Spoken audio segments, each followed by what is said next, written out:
Mount Spurr likely to erupt. It has been widely publicized, correctly I might add, that Alaska's Mount Spurr volcano has a high likelihood of producing a large explosive eruption sometime during the next few weeks to months. You need to leave because everything around you is likely going to be completely destroyed. While yes, this video is about Mount Spurr, it can also serve as a guide for other volcanic eruptions that output large volumes of ash around the planet. Around the volcano, whether through pyroclastic flows, lahars, or incredibly heavy ashfall, you might note that the highest category a single structure is in is the some danger category.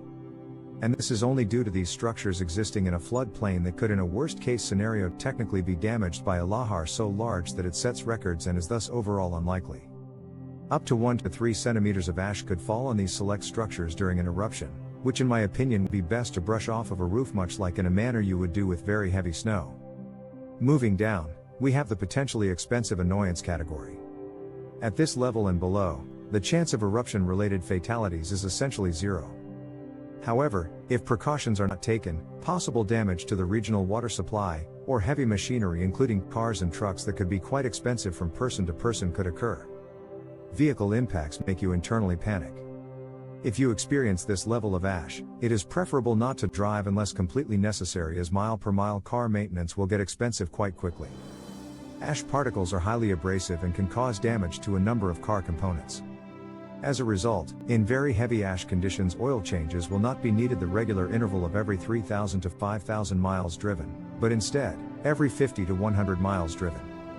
You will need to also have a professional clean the air filter, but not do it yourself due to the risk of remobilizing tiny ash particles into the air which you do not want in your lungs. While driving in heavy ash conditions, keep to 35 miles per hour or below, and have the air on continuous internal only recirculation with the windows all up. With heavy ash conditions, you will need to have the wheel brake assemblies cleaned with compressed air every 50 to 100 miles driven and alternators after experiencing any form of heavy ashfall.